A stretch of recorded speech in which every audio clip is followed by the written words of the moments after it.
At the beginning of the fall semester of 2019, Manhattan College had updated their access control policy. The access control policy are the rules and regulations for students and faculty regarding who can and cannot be on campus, and they are the rules that any guests have to abide by.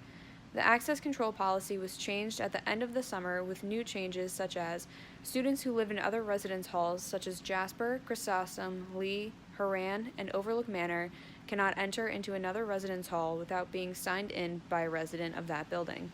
Students from other buildings are considered guests and have to be treated as such. Students who are in one building to visit a friend have to leave by midnight during weekdays and by 2 a.m. on the weekends. These new rules were not accepted kindly by the student body at Manhattan College.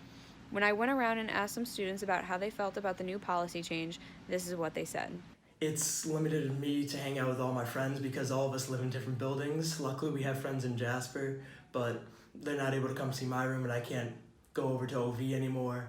And it just limits what you're able to do on campus. I think it's overbearing and that you shouldn't have to sign in day guests. Also, it's kind of difficult for me to get my mail from Horan. My first thoughts on it were I was kind of confused as to what caused the implementation of the access control policy. I think it was meant for, the intentions of the policy were good. It's to keep the students safe, to keep faculty safe, to make sure everyone's accounted for in the building in case of a fire or an emergency. I just think there are better ways to do so than to be signed in by other guests and maybe implementing a swiping policy and keeping track of students that way through their cards. One common impact that students have faced is that it is becoming increasingly harder for them to go see their friends, and it is starting to affect their schoolwork. It's hard to describe, but being with that certain group and being with those people really affects how you study because those are your friends, those are your study partners, and it really affects how you're able to produce when you're not with them. And not being able to go into the building really affects my academic career right now.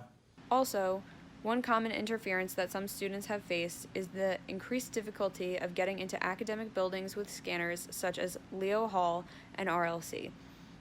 Some of the reasons why some students are so upset by the new policy change is because anyone from the community can still walk onto campus at any time of the day because of the fact that the main entrance to campus does not close, and how if a student wants to go see their friend in another building, all they have to do is wait by the main entrance for someone to let them in, which makes this policy change near useless. Lastly, one of the main Lasallian values is the idea of having an inclusive community, and one argument has been that this new policy further divides the Manhattan College community. In an effort to see what students had to say about it, I also asked them what they would like implemented if they could change the policy for the better.